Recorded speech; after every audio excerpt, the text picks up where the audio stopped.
éteindre le Saint-Esprit de Dieu. Tandis que l'apôtre Paul nous exhorte à ne pas éteindre le Saint-Esprit de Dieu, dans 1 Thessaloniciens 5 verset 19. Le roi David, l'homme selon le cœur de Dieu, a supplié Dieu de ne pas lui retirer son Esprit Saint. Dans Psaume 51 verset 11. Quel que soit le serviteur de Dieu, qu'il soit pasteur, bishop, docteur, évangéliste, prophète ou un simple membre du corps de Christ, il peut attrister ou éteindre le Saint-Esprit de Dieu en lui ou dans l'Église locale. Christ a décrit l'enfer comme feu qui ne est éteint pas, Marc 9 versets 44, 46, 48. De même, le Saint-Esprit est un feu qui demeure en chaque croyant. Il veut s'exprimer au travers de nos actes et de nos attitudes.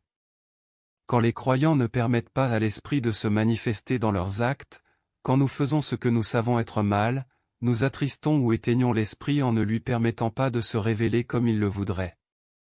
Dans un premier temps, l'Esprit est généralement attristé. Mais il est là en nous et nous révèle à chaque fois qu'on doit se repentir et se réconcilier avec lui.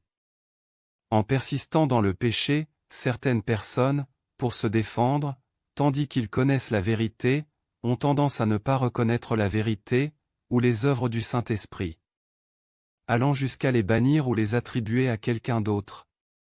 Ce qui entraîne un péché contre l'Église et contre le Saint-Esprit de Dieu. Dans ce cas, l'Esprit s'éloigne définitivement, et il devient difficile pour cette personne de se repentir à Dieu, car l'Esprit n'est pas là pour lui convaincre de se repentir. En tant qu'être humain, malgré qu'on soit chrétien, il est évident que nous faisons des erreurs, une des plus grandes d'entre elles serait d'attrister le Saint-Esprit. Le Saint-Esprit est en fait le meilleur ami dont nous pouvons rêver, c'est pourquoi, nous devons à tout prix apprendre à ne plus le décevoir.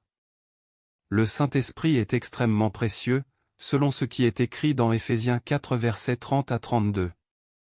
N'attristez pas le Saint-Esprit de Dieu, par lequel vous avez été scellés pour le jour de la rédemption.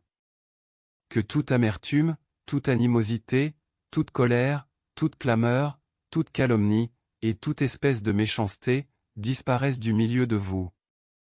Soyez bons les uns envers les autres, compatissants, vous pardonnant réciproquement, comme Dieu vous a pardonné en Christ.